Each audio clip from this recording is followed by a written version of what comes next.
Olá, começa mais um Conversa Criminal, seu podcast sobre as ciências criminais. Sou Augusto Rodrigues, advogado criminalista. Sou José Flávio Ferrari, advogado criminalista, professor de Direito de Execução Penal. Eu sou a Mariane Filmari, advogada criminalista e professora da graduação, da pós-graduação em processo penal. Eu sou o Caio Domingues, advogado criminalista, professor de processo penal, estou aqui de São Paulo. Hoje viemos aqui com esses três professores para conversarmos sobre a atuação defensiva na lei de drogas. Vamos dar alguns aspectos técnicos, práticos dessa importante atuação dos militantes da advocacia criminal. Confira então mais esse episódio do Conversa Criminal Podcast.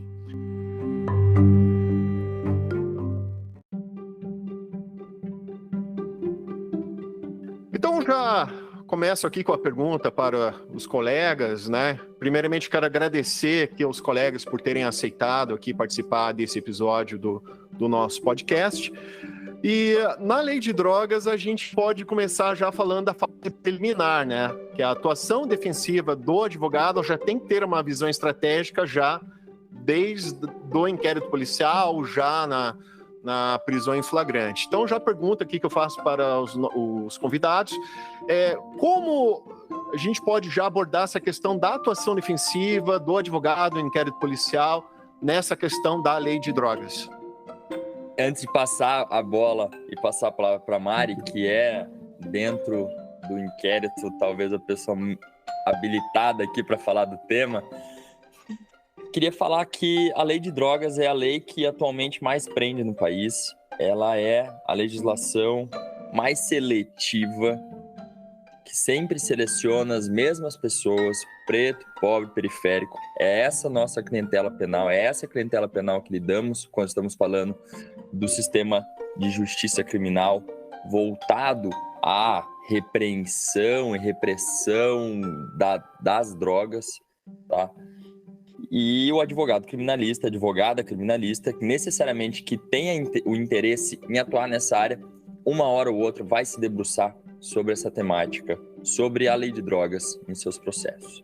Dificilmente o advogado criminalista vai atuar, vai seguir a sua carreira sem passar por algum processo que envolva essa atuação, porque compõe, de fato, a maioria dos processos criminais hoje em trâmite no país.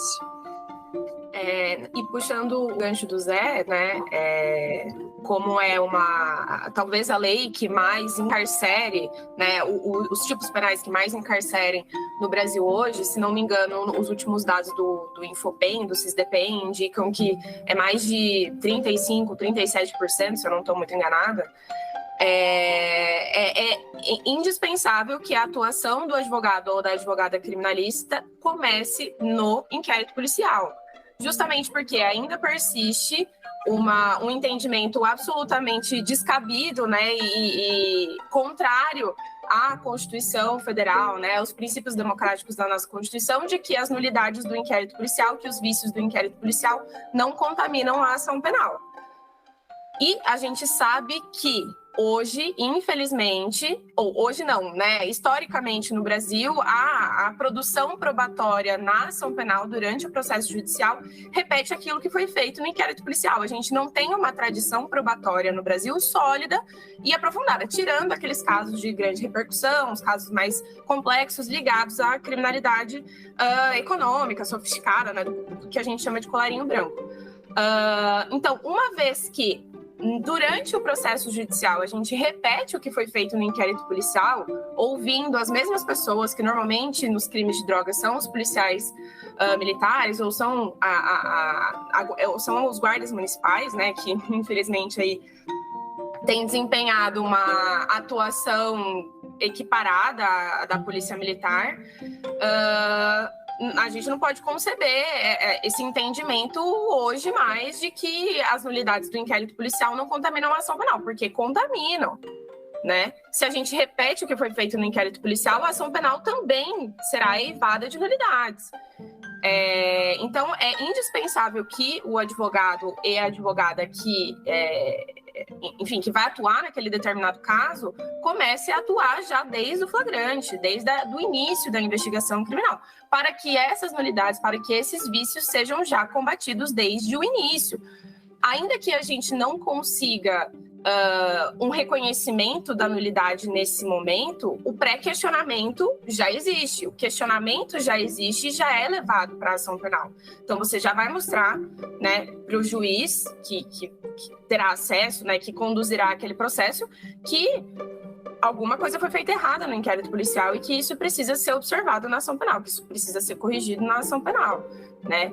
Enfim, então é indispensável que isso ocorra. E além do mais, além de uma atuação combativa, de uma atuação presente, né, que consiga esclarecer ou que consiga mostrar vícios e nulidades, é indispensável que o advogado e a advogada também atuem investigando ele junto do seu cliente, junto de assistentes técnicos, se possível, se necessário, mostrando para a autoridade policial, mostrando para o Ministério Público que existe um caminho diferente investigativo, né, que existem outras informações que precisam ser levadas para dentro daquela investigação criminal, oferecendo uma nova visão, uma nova linha de investigação, na verdade, é isso que eu queria dizer. Uma nova linha investigativa para o delegado de polícia, para a autoridade policial que está conduzindo aquilo. Porque a autoridade policial vai investigar do modo que ela sabe, do modo que ela conhece e na linha que ela entende ser adequada. Então, cabe também à defesa apresentar uma nova linha de investigação para a autoridade policial, fazendo a sua investigação defensiva.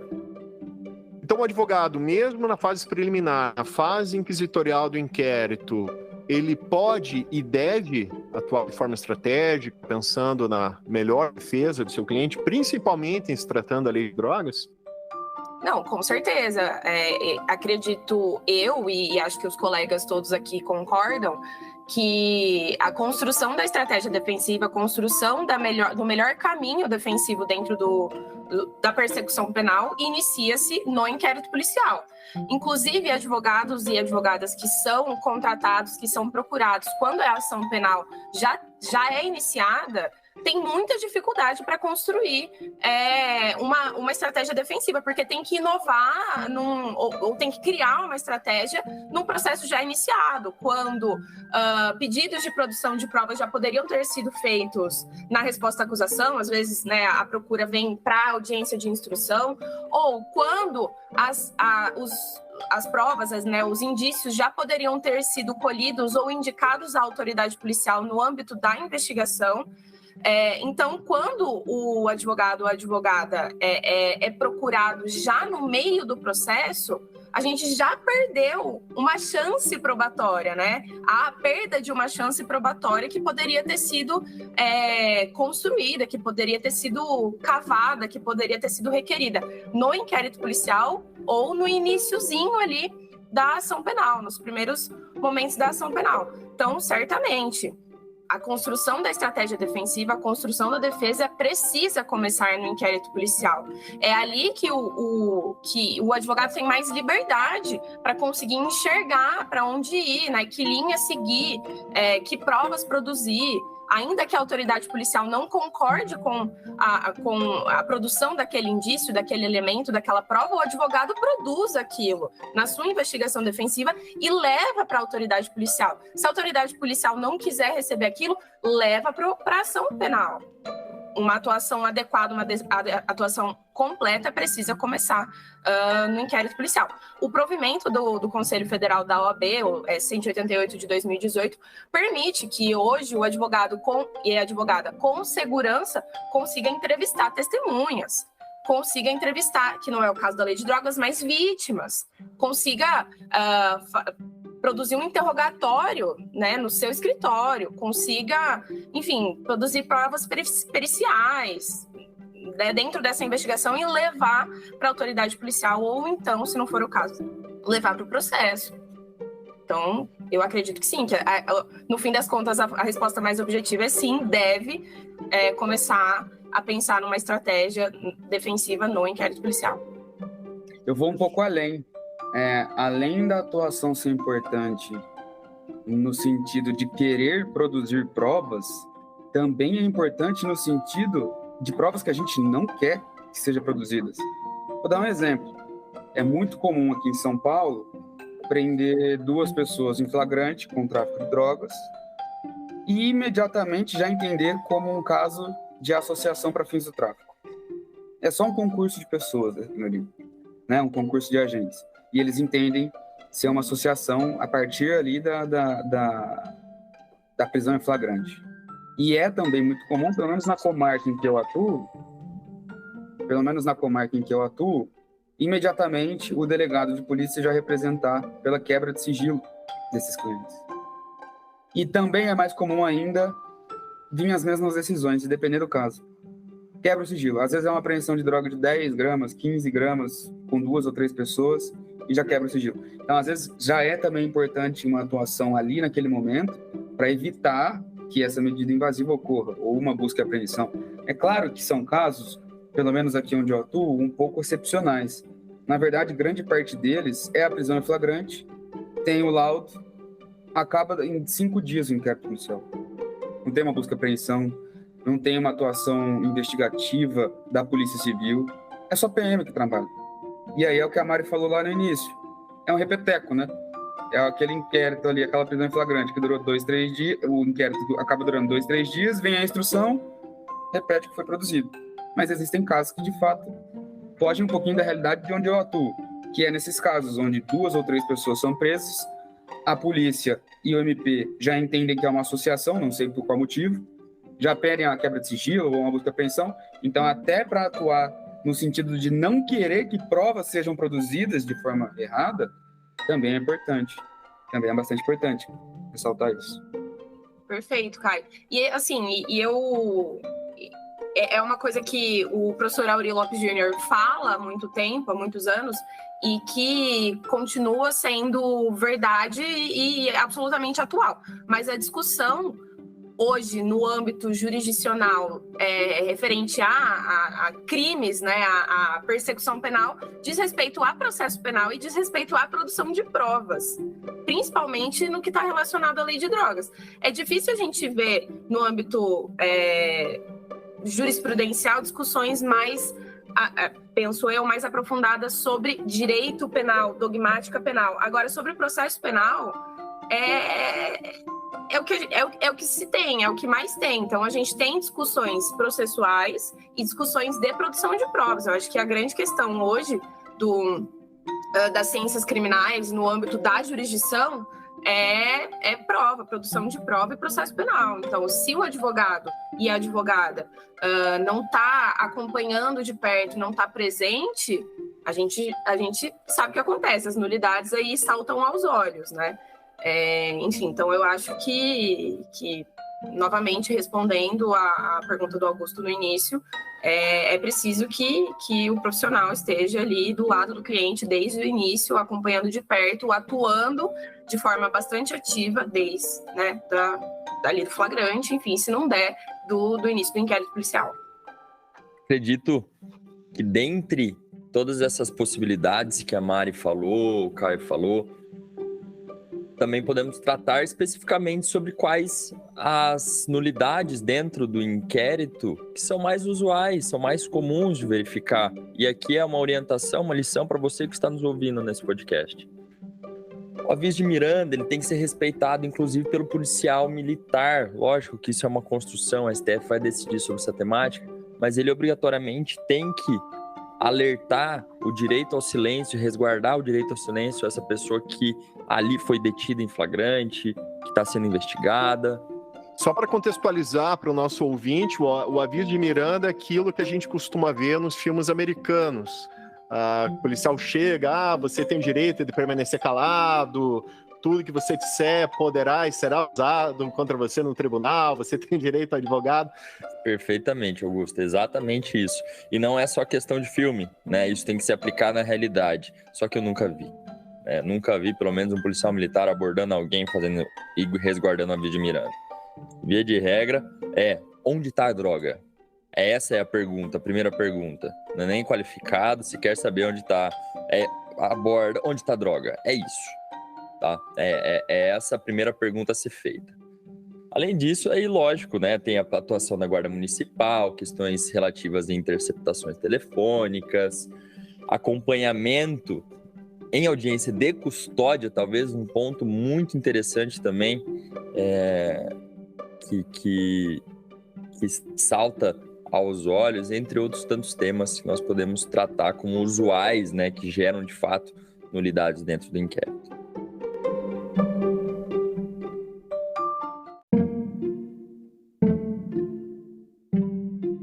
Então falamos um pouco da fase preliminar do inquérito, mas antes desse inquérito começar, normalmente tem ali uma prisão em flagrante, que, como já está previsto no nosso ordenamento, tem que haver ali uma audiência de custódia em até 4 horas. A pergunta que eu já faço está diretamente para o Caio. Caio, sobre a audiência de custódia, qual que é a importância dela nessa atuação defensiva na lei de drogas? Augusto, eu diria que é fundamental, principalmente se você quer um resultado mais rápido para o seu cliente. E eu vou explicar. É muito comum mesmo, algumas nulidades acontecerem na prisão em flagrante. Claro que, como a gente estava falando antes do inquérito, né, algumas nulidades podem acontecer depois daquela prisão, mas na própria prisão já podem existir algumas nulidades, e é na custódia que a gente deve fazer isso, até para os fins do que a Mari acabou comentando, né, pré-questionamento. Vou dar exemplos práticos aqui que já aconteceram comigo no escritório. Nulidades que sempre acontecem.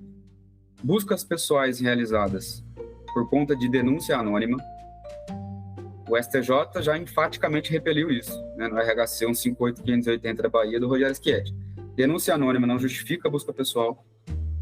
A pessoa estar apresentando nervosismo também não justifica uma busca pessoal. Não satisfaz a exigência legal do 244 CPP. Nesse mesmo sentido, é a invasão domiciliar. A invasão domiciliar também não pode ser realizada por conta de uma denúncia anônima, ou sem a gravação de que aquele residente autorizou expressamente a entrada no domicílio. Porque antes era assim, né? Os policiais falavam que ele tinha autorizado, e aí ainda bem que o STJ julgou corretamente, né? Falando, pô, não é crível que uma pessoa que tem algum objeto ilícito dentro da residência fala para a polícia, não, pode entrar, fica tranquilo. Não, insultar a nossa inteligência. Fora isso, também tem a atuação da GCM, né? Que isso é uma decisão mais recente, inclusive um recurso especial, que GCM, a Mari acabou comentando, né? Não tem o poder de patrulhamento ostensivo, que está previsto lá no 144 da Constituição. São 3 unidades que eu vejo acontecer. Só uma intervenção, GCM, só para textualizar, a Guarda Civil Metropolitana, que é em São Paulo, né? Guarda Civil Municipal. Isso.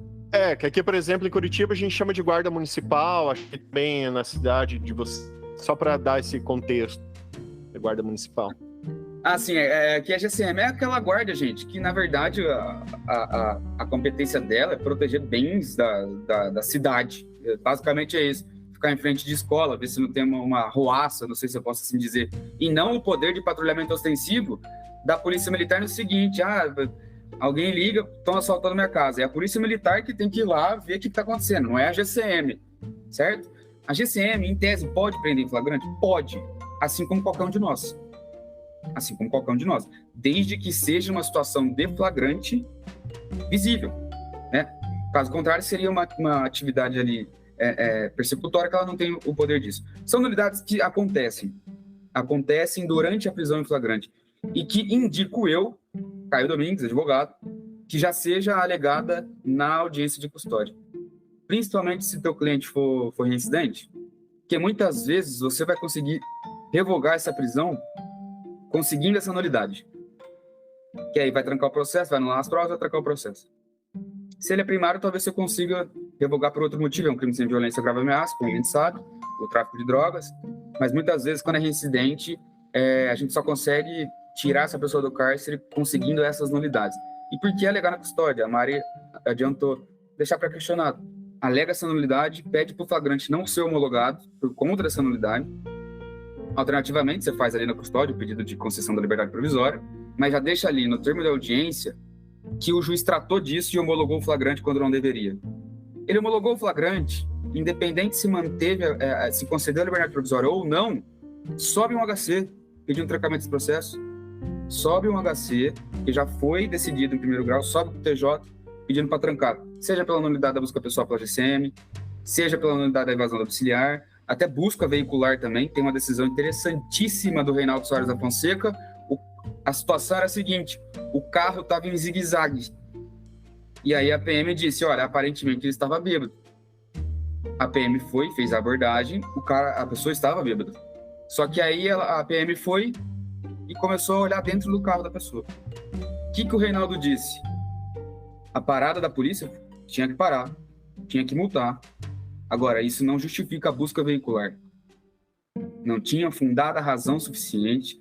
244, se não me falha a memória, é o 240, parágrafo 2º, que trata disso também, o CPP, para realizar essa busca. Então, são nulidades que acontecem na prisão, fora a lesão corporal, né?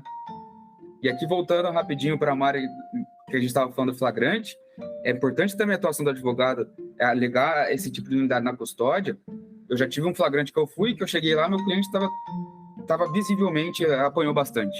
Vi o exame de corpo de delito, sem lesões. Eu pedi para o delegado lá no flagrante, eu quero que faça um novo exame. Tirei fotos. No outro dia, na custódia, relaxamos essa prisão. Então, são coisas que reputo eu muito relevantes a alegar isso na custódia. Mas não tem problema. Se você só for contratado a partir da resposta à acusação, defesa prévia, né, na verdade, na defesa prévia, alega isso na RA para imediatamente, recebendo a denúncia, subir um HC.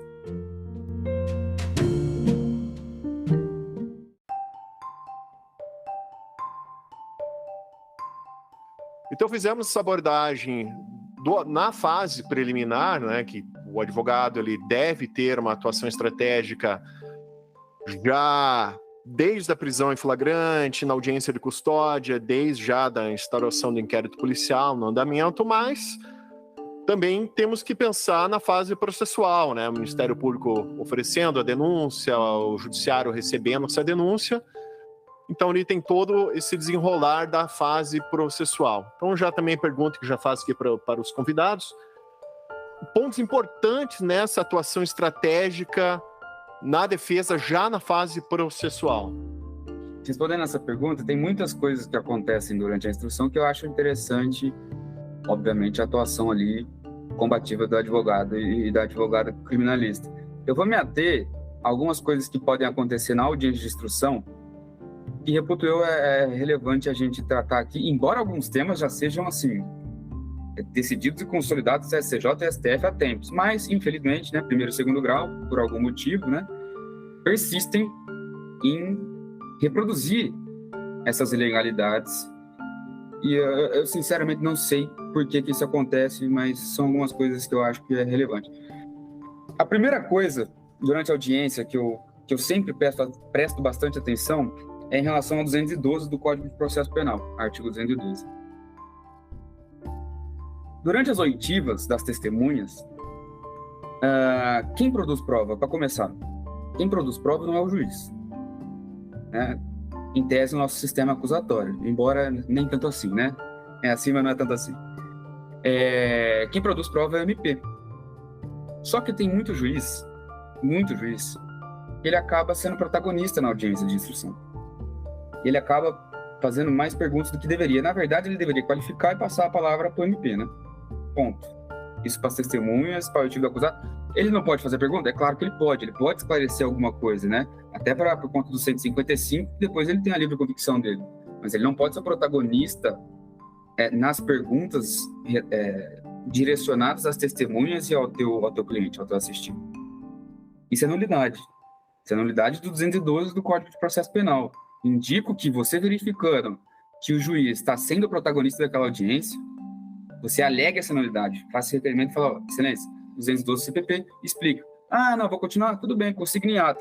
Vou passar um precedente aqui para vocês usarem em eventual HC. HC 735-519 de São Paulo, ministro Sebastião dos Reis Júnior. Ele anulou uma audiência de instrução por conta disso. Outra coisa que eu vejo que pode pegar você desprevenido, porque é uma coisa tão batida, né? Mas pode pegar desprevenido, que pode acontecer, é o juiz querer ouvir o teu cliente antes de todo mundo. Por conta do 57 do artigo, acho que é o 57 da Lei de Drogas, que fala que o acusado em delito de lei de drogas vai ser ouvido antes de todo mundo. Gente, eu não sei, deve fazer uma década já. Não, mas assim, mas tem um juiz que decide ouvir o cliente antes. Sabe o que eu indico que vocês façam? Sinceramente, alega esse constrangimento legal que está acontecendo ali, porque a pessoa tem que ser ouvida por último. É assim que se garante o contraditório ou a ampla defesa. O cliente tem que saber do que ele está sendo acusado. É 57, artigo 57 mesmo, gente, que fala que o acusado vai ser ouvido antes. Não aplica o 57 da Lei de Drogas. Aliás, a Lei de Drogas é muito remendada jurisprudencialmente, né? Tem muita coisa que já foi incidentalmente declarada inconstitucional. Acho que os mais importantes aqui que eu me lembro agora, antes de voltar para o assunto, é a expressão liberdade provisória, vedada a liberdade provisória do 44, que é óbvio que pode liberdade provisória, pelo amor de Deus. Senão a gente não estaria discutindo as coisas que a gente está discutindo agora. E a vedação da conversão da pena privativa de liberdade e restritiva de direitos nos casos de tráfico privilegiado, do parágrafo 4º do artigo 33. Que é óbvio que pode também. O cliente preenche os requisitos do 43, do 44 do Código Penal, é óbvio que vai poder converter essas penas, essa pena privativa de liberdade em restritivo de direito, tá? Então, ela é bastante remendada, sinceramente. Reputo eu, desculpa a forma como eu vou falar, mas é uma lei um pouco burra, né? É bastante burra a Lei de Drogas. Felizmente, jurisprudencialmente, a gente está evoluindo bastante nesse tempo. Até emendando, né, a palavra do Caio, muito importante na atuação defensiva, né, os operadores de direito como um todo, né, desde do acusador, o julgador e principalmente a defesa, ter uma visão do processo penal a partir das lentes constitucionais, né, verificar o teor do artigo 5º e a partir do artigo 5º da Constituição interpretar todo o ordenamento processual. Fundamental. Inclusive, todas essas jurisprudências que nós estamos citando, essas questões que nós estamos trazendo, e a gente é muito assim, eu, a Mari e o Zé, né? Nós somos muito críticos, né? Não só com a Lei de Drogas, com tudo, mas é que a Lei de Drogas ela é especial, porque 40% dos casos no Brasil, infelizmente, é ela que está ali, né? É uma guerra que é hipócrita e eu não sei como é que a gente consegue explicar, sinceramente, para um estudioso de criminologia. Como é que se explica que essa lei protege a saúde pública e a guerra às drogas é mais danosa do que as próprias drogas? Como é que a gente explica isso para alguém que estuda criminologia? E até aproveitando esse gancho do Caio, eu quero fazer um convite para você, ouvinte, ouvir o nosso episódio sobre política de drogas. Fizemos uma gravação com 2 especialistas no assunto, que é o professor Akhenaton Tokzek e o professor Felipe Mota, que são 2 criminólogos, assim, que há anos estudam política de drogas. Então já deixo aqui o convite para você, ouvinte. E eu vou dar uma sugestão, uma indicação também, 2 na verdade, que eu gosto muito, que é o livro Acionistas do Nada, do Orlando Zacconi, que é muito bom, e o livro Difíceis Ganhos Fáceis, da Vera Malaguti, que são visões bastante críticas dessa guerra às drogas, que é absurda, hipócrita, e como o Zé falou no início, bastante seletiva, né? O Estado mostrando como é forte quanto fraco, nesses casos, é o PPP, né, pobre periférico, e aí em casos diferentes de colarinho branco, é muito fraco contra o forte, né, é interessante essa visão, a gente precisa ter essa visão crítica. Mas só para finalizar 2 pontos aqui, então primeiro, teu cliente não vai ser ouvido antes, e se o juiz insistir, você alega isso, fala, ele não vai ser ouvido, é uma nulidade, tem prejuízo, porque agora tem aquele entendimento, né, nulidade é só com prejuízo, cara. Eu não sei de onde tiram isso. Para mim, não existe nem nulidade relativa no processo penal. Nulidade é nulidade, forma é garantia, né? Ao olho do júri. Então, se o juiz insistir, fala para ele ficar em silêncio. Pode falar para ele ficar em silêncio. Não tem problema nenhum. Depois você briga com isso lá. Porque o silêncio, ele não é usado contra o teu cliente, certo? Em tese. Primeiro e segundo grau, eles meio que bajulam esse entendimento. Mas STJ e STF pode ficar tranquilo que lá eles são garantistas. Eles aplicam a lei, eles aplicam a Constituição. Então, o silêncio não vai ser maléfico para o teu cliente. E eu posso só dar uma última dica durante a audiência, que eu acho legal, é o NPP. A NPP no tráfico. Ele não cabe. Não cabe o NPP no tráfico, como vocês sabem, lá no artigo 28A do Código de Processo Penal, porque a pena é abstrata do tráfico, de fato, né, 5 a 15 anos. Só que tem uma situação interessante que pode acontecer. Primeiro, né, para pessoas primárias com bons antecedentes, a gente pode, em tese, aplicar ali aquele redutor do parágrafo 4º, né, da Lei de Drogas, o famoso tráfico privilegiado.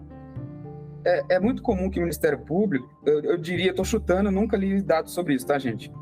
Mas as denúncias do Ministério Público para primários com bons antecedentes, presos em flagrante por tráfico de drogas, nunca é pelo 33, parágrafo 4º.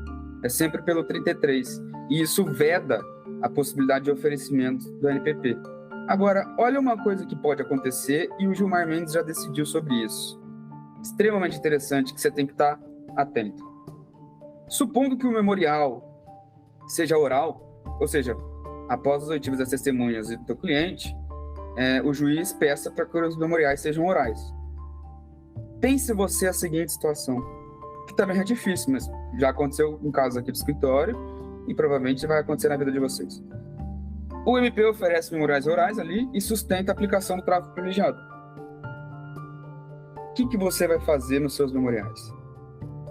Primeira coisa que você vai fazer, você vai perguntar, porque isso é um acordo, ao Ministério Público.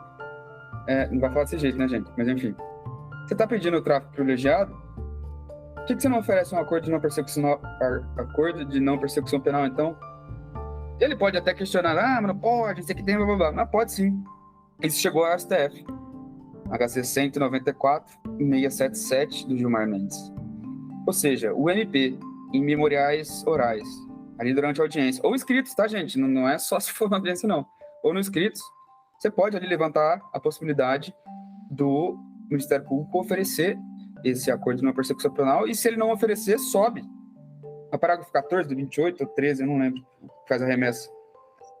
Questiona para aplicar o NPP sim, para oferecer NPP sim. E a vantagem é consubstancial, né, gente?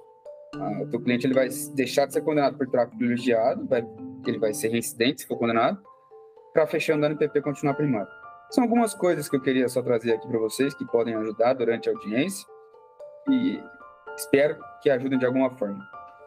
Puxando o gancho do Caio sobre o ANPP, inclusive, enfim, como o próprio artigo 28A determina que o acordo seja oferecido pelo Ministério Público antes do oferecimento da denúncia, quando for o caso evidente de tráfico privilegiado, cabe também ao advogado e advogada, no âmbito da investigação, já demonstrar isso, tanto para a autoridade policial quanto para o Ministério Público, para que haja um oferecimento de um acordo de não persecução penal e não um oferecimento de denúncia pelo artigo 33, quando as condições do privilégio são absolutamente evidentes.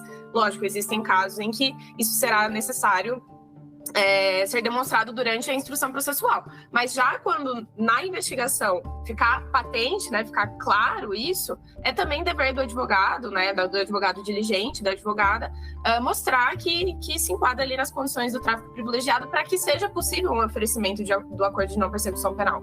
E existem agora diversas decisões do STJ, deixando bastante claro que o Ministério Público tem o dever de demonstrar, de deixar claro o porquê ele não está oferecendo o acordo de não persecução penal quando é caso de oferecimento. Então, o STJ, dentro, né, da perspectiva da discricionariedade regrada do Ministério Público, tem deixado claro que o Ministério Público, se não for oferecer o acordo, no caso em que é possível oferecer o acordo, então deixe claro por que não está o fazendo. No caso do tráfico privilegiado, não estou oferecendo o acordo porque não verifico, neste momento, que existem as condições do tráfico privilegiado. Beleza? Deixou claro por quê. Aí cabe ao advogado, durante a instrução processual, mostrar por que existe o privilégio ali.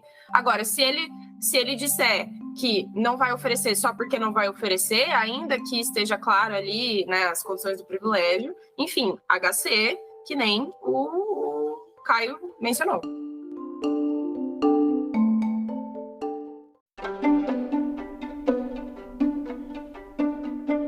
Aproveitando esse gancho dos professores Caio e Mari, que trouxeram a subsunção, questão de prova do tráfico privilegiado, eu queria levantar para os professores a questão do tráfico privilegiado, aliás, da materialidade no tráfico de drogas, se depende de apreensão de droga e perícia, se não, como que está essa situação nos tribunais superiores?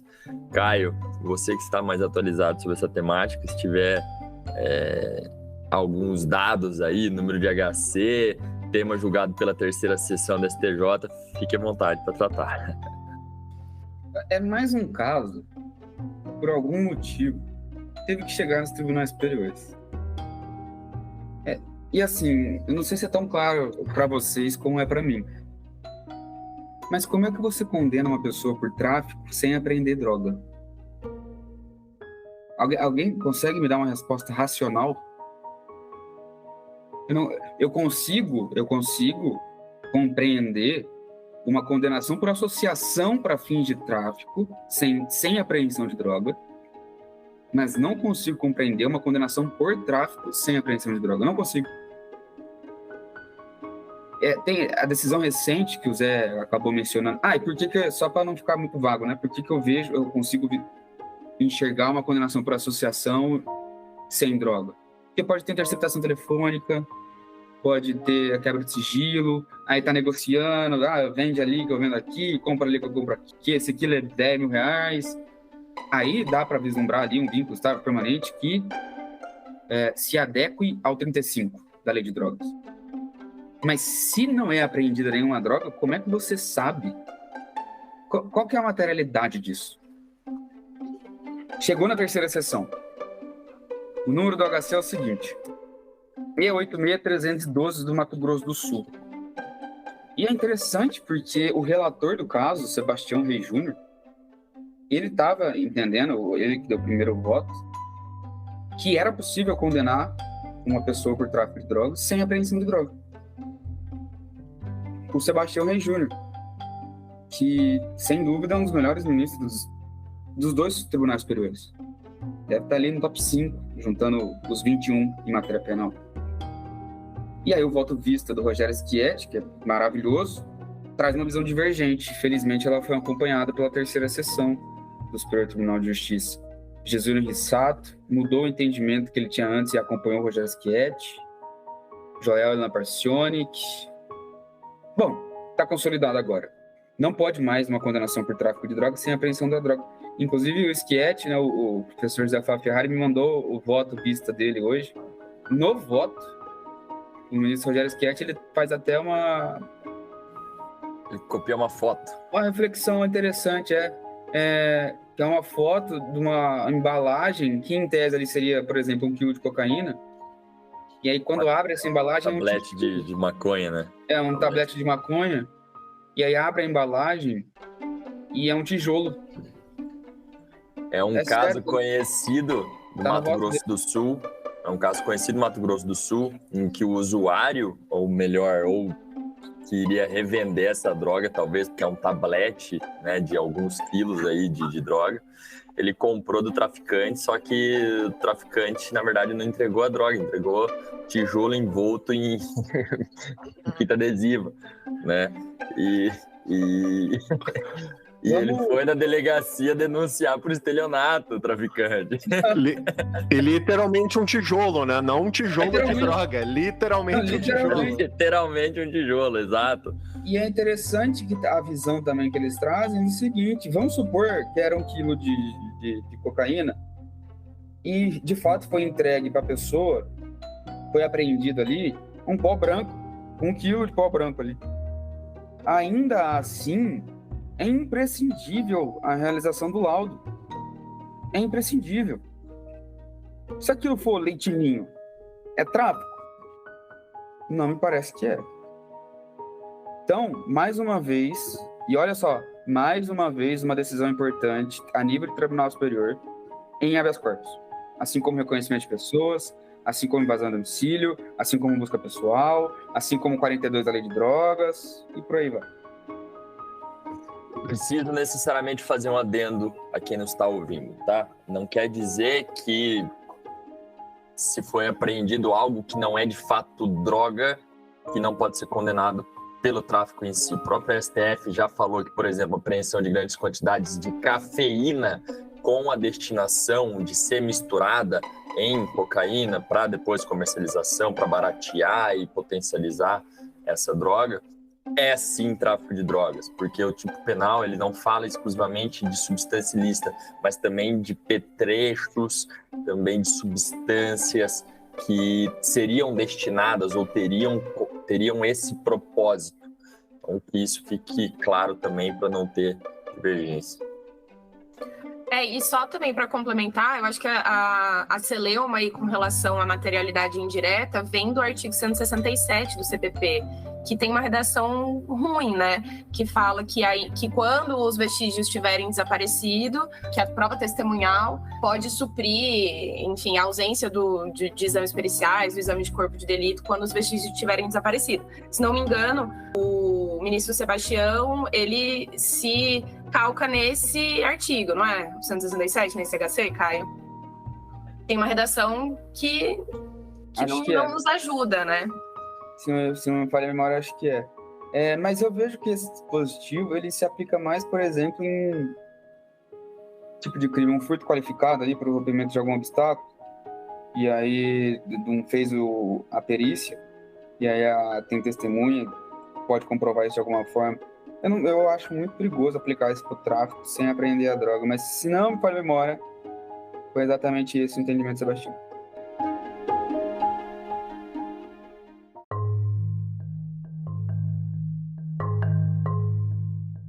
Para finalizar essa parte, eu acho interessante falar sobre o artigo 42 da Lei de Drogas, que ele trata sobre a quantidade e a natureza das drogas na dosimetria da pena, né? E lá nesse artigo 42, ele diz que a quantidade e a natureza eles vão ser usados preponderantemente na fase do artigo 59 do Código Penal, né? O artigo 59 é das circunstâncias judiciais, né? Trata da pena base. E a jurisprudência sobre esse artigo da Lei de Drogas, ela é caótica. Ela é caótica. O tanto de vezes que mudou e o tanto de decisão diferente que tem, não é brincadeira. Fica até difícil para nós, sabe? Mas finalmente me parece que agora, foi em abril de 22, né? Temos uma opinião, uma posição consolidada. Primeiro de tudo, né? O que acontecia antes? Às vezes os juízes, eles afastavam o tráfico privilegiado por conta da quantidade de drogas, entendendo que, nossa, se essa pessoa foi presa com 10 quilos, ela se dedica a tráfico de drogas, se dedica a atividades ilícitas. São ilações, né? Conjecturas, e não são aplicáveis em tese em processo penal democrático. Então, dito isso, muitas vezes afastava-se o tráfico privilegiado por conta disso. Hoje já é consolidado. Quantidade de drogas apreendidas, pouco importa a quantidade, tá? Não é fundamento para por si só afastar o tráfico privilegiado. Uma coisa que acontecia muito antes era aumentar a pena base na primeira fase da dosimetria e afastar o tráfico privilegiado, ou modular aquela redução de pena, que é 1/6 a 2/3. Veio o Gilmar Mendes entender o seguinte: você não pode aumentar a pena base pela quantidade de drogas e afastar o tráfico privilegiado ou modular a redução com o mesmo argumento. É de forma clara e evidente aí um bis in idem. Foi no recurso extraordinário 666-334. Então, isso em 2014. Desde 2014, então, não pode aumentar a pena base e modular o tráfico privilegiado ou afastar o tráfico privilegiado pela quantidade de drogas.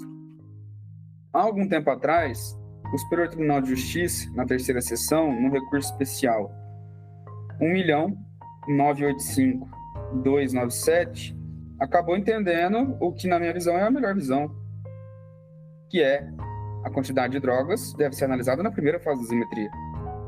Porque é o que fala o artigo 42. Ponto. E, gente, é muito melhor que seja analisada na primeira fase da dosimetria, porque, falando em números aqui para você que eu tenho na cabeça, porque já aconteceu as duas coisas no meu escritório.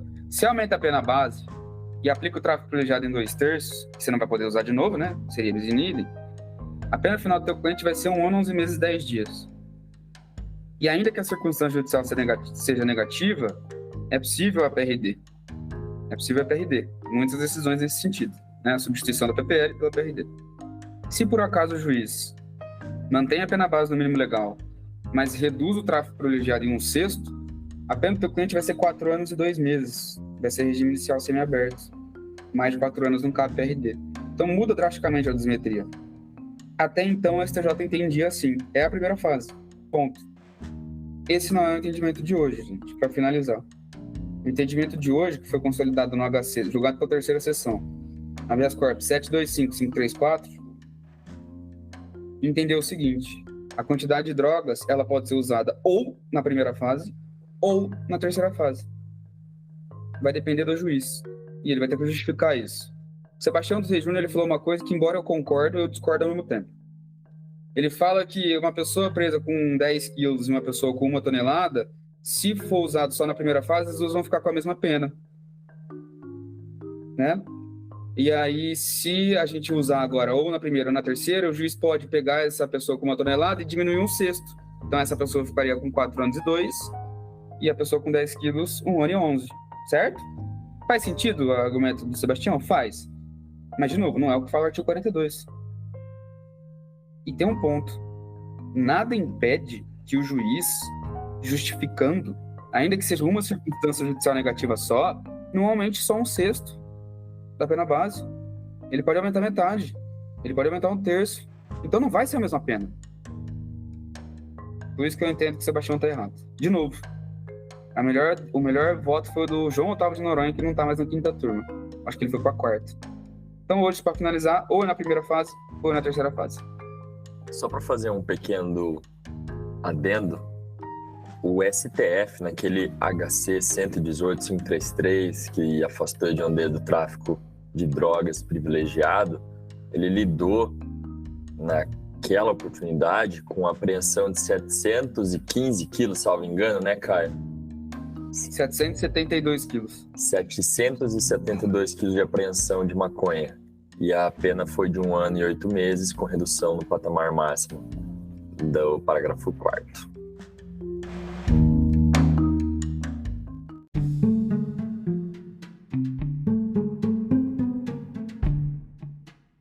Agora uma pergunta que eu faço para o professor José Flávio Ferrari, né? O professor José Flávio, que é um professor de execução penal. E aí, professor, a respeito da execução penal relacionado à lei de drogas, quais considerações a gente poderia fazer para os nossos ouvintes? Augusto, se me deixar, eu fico até amanhã só tratando sobre esse assunto. Existem inúmeros temas específicos sobre essa temática dentro da ótica da execução penal que podem, de fato, mudar a vida da pessoa que está em cumprimento de pena.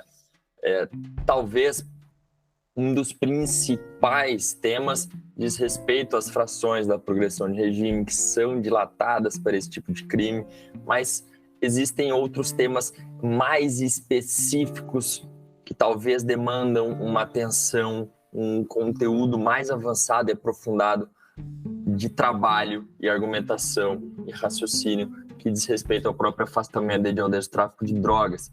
Além disso, isso porque, apesar do crime estar inserido no mandado de criminalização constitucional, ele não equipara propriamente o tráfico de drogas ao hediondo, mas ele simplesmente busca dar um tratamento tal qual ao hediondo para algumas finalidades, e a progressão de regime não estaria inserida dentro dessas finalidades, segundo o nosso mandado de criminalização constitucional.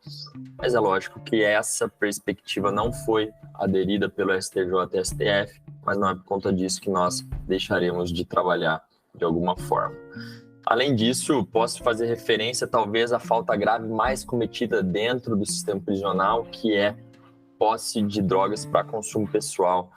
O ministro Luiz Roberto Barroso, sobre a inconstitucionalidade do artigo 28 da Lei de Drogas, ele trouxe o seguinte: qual é a diferença entre um ser humano que vai para sua casa, fuma um cigarro, daquele que fuma um baseado? Qual que é a diferença? A única diferença é que o legislador, a Anvisa, previu como droga, como substância entorpecente proibida.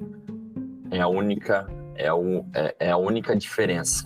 Isso porque ele, em seu lar, em sua casa, ao fazer o uso dessa substância, está causando um único prejuízo a si mesmo. E aí é a mesma questão, talvez incorporada de alguma maneira naquela pequena sociedade que é uma unidade prisional. Mais complexa talvez, mas é uma pequena sociedade. Porque isso ainda é tratado como falta disciplinar de natureza grave, porque ainda é considerado um crime por si só. Então, o artigo 28 despenalizou a conduta, mas ainda mantém sua característica de crime. Isso não quer dizer que nós não podemos discutir a própria validade dessa norma, sobretudo sob essas perspectivas de que se enquadra não simplesmente como um objeto ilícito proibido dentro da unidade prisional, mas algo que não vai causar nenhuma ofensa às finalidades da própria pena aplicada. Talvez, mas essa discussão tem muita perna ainda e muitas questões que podemos discutir dentro dessa temática da execução penal voltada aos crimes da lei de drogas. Outra falta grave bastante comum, e aqui eu falo sobretudo no sistema federal, diz respeito à falta grave pela manutenção de associação, manutenção do vínculo associativo com a organização criminosa. Mas essa conversa, acredito, Augusto, dada a sua complexidade, vai ter que ficar para outra oportunidade.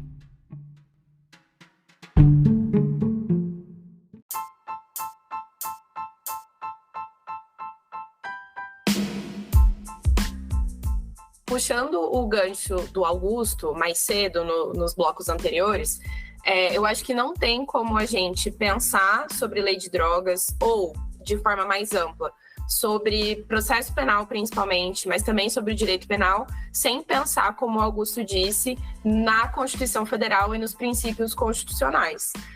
Gente, toda vez que a gente tiver um problema processual, ou principalmente processual, mas também de direito penal, a gente precisa lembrar do que diz a Constituição Federal, principalmente lá os direitos e garantias individuais do artigo 5º e principalmente aquilo que diz respeito ao sistema acusatório. Por quê?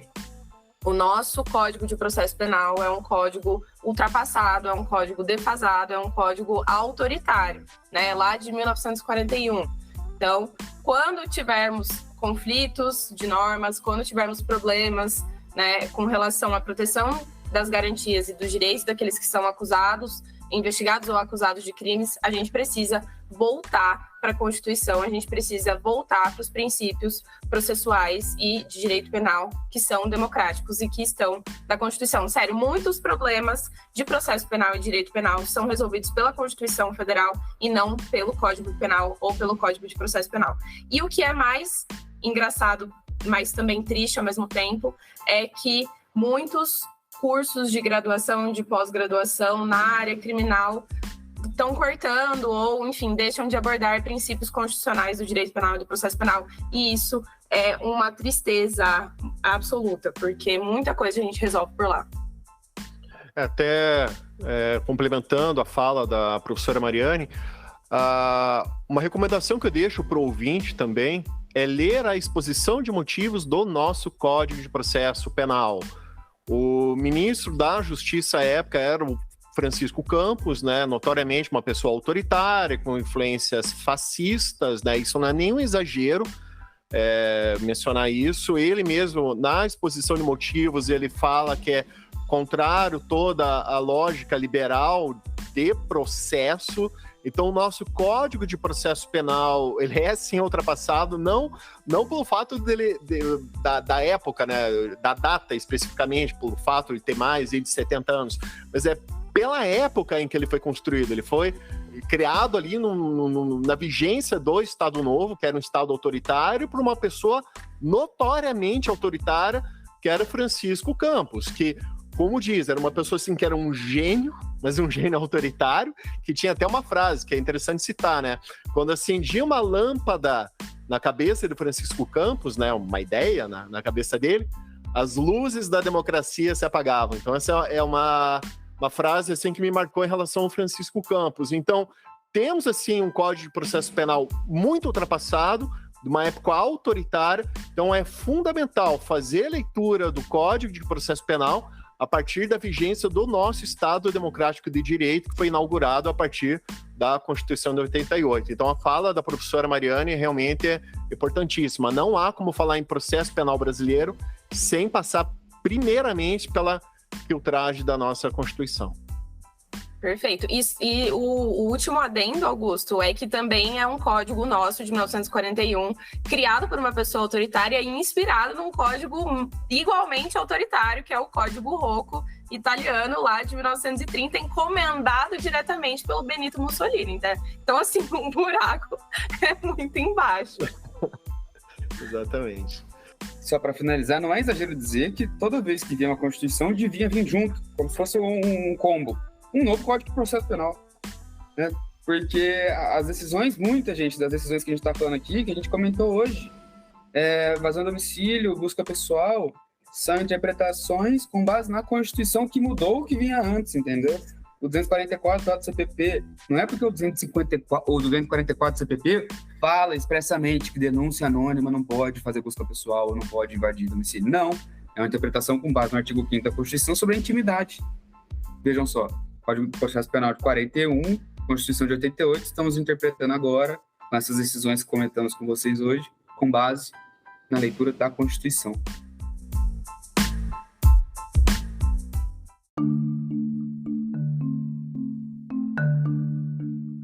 Então esse foi mais um episódio do Conversa Criminal Podcast. Eu quero agradecer aqui a presença dos professores Caio Domingues, José Flávio Ferrari, da professora Mariane Fiumari. E se vocês tiverem alguma recomendação para fazer, alguma dica de algum livro, algum curso, fique à vontade, a palavra está com os colegas. Augusto, obrigado pela brecha, obrigado pela oportunidade de estar mais uma vez aqui discutindo sobre temas importantíssimos sobre execução penal e de uma maneira talvez mais profunda, mais didática e acentuada, verticalizada, que vai modificar a sua advocacia criminal. Eu, a professora Mari Fiumari e o Caio Domingues trabalhamos arduamente para lançar um curso chamado Fórmula da Defesa na Lei de Drogas. Esse curso, ele é completíssimo, dedicado à sua atuação prática na advocacia criminal. Fala de inquérito policial, aviso de Miranda, invasão de domicílio, atuação na Guarda Municipal, investigação defensiva, inclusive essa aula da professora Mariane Fiumari é sensacional, tá? Foi uma virada de chave na minha carreira, eu tenho certeza que será na sua também. Além disso, nós falamos sobre a própria instrução processual, até mesmo como se portar numa audiência que tem que ser levado lá, princípio da insignificância, alegações finais, memoriais, recursos. E aqui eu faço um adendo sobre os recursos.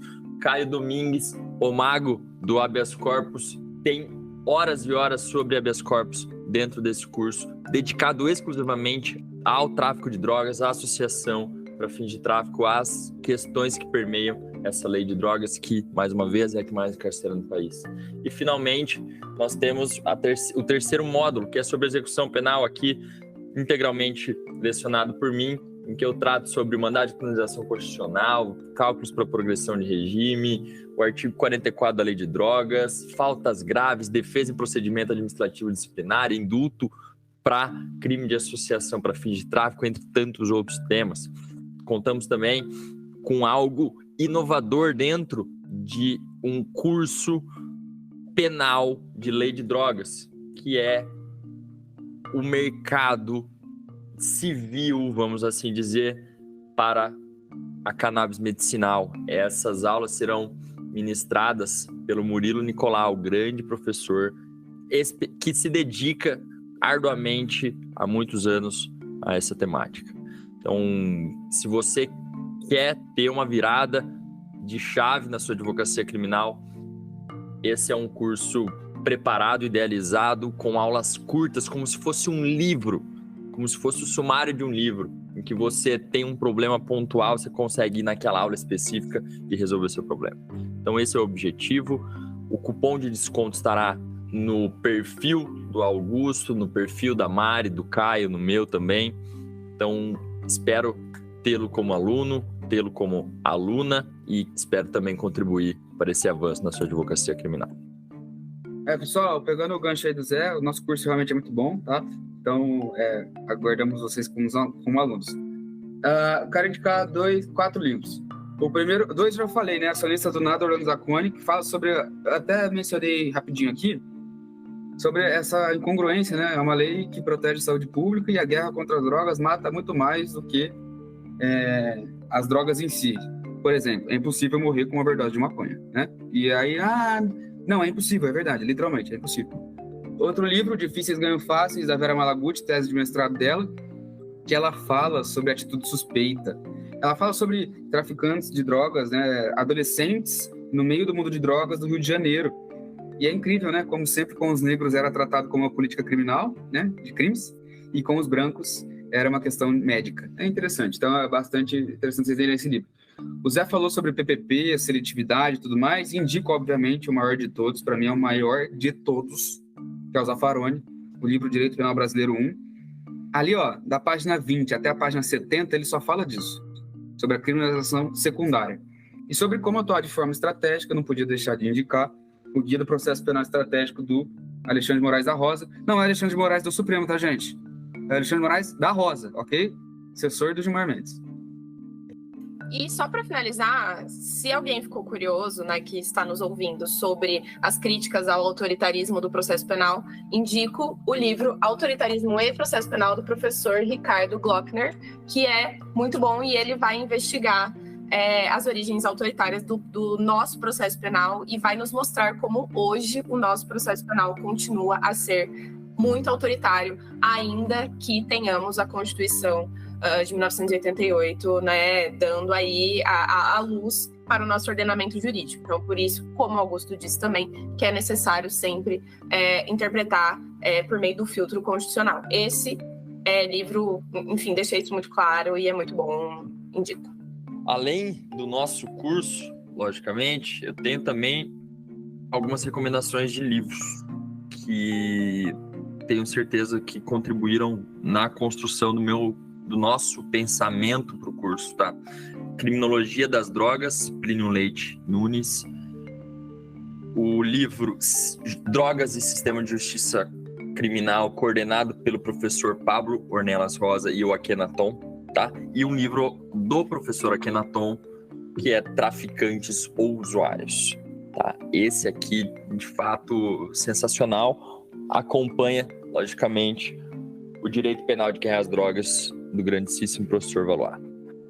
E só lembrando, o professor Akhenaton já participou aqui do nosso podcast no episódio sobre política de drogas. Recomendo mais uma vez aos ouvintes. Todas as recomendações dos professores estarão aqui na descrição desse episódio, inclusive o link para o curso, para você que tiver interesse, incluindo também ali o cupom de desconto. Vou deixar também disponível ali na descrição desse episódio, bem como o perfil dos convidados no Instagram. Esse foi mais um episódio do Conversa Criminal Podcast. Quero agradecer você, ouvinte, que nos acompanhou até esse momento e peço uma gentileza. Se puder compartilhar esse episódio com algum amigo, colega que se interesse sobre o assunto, assim vamos divulgando e propagando o conhecimento. Muito obrigado a todos e um grande abraço.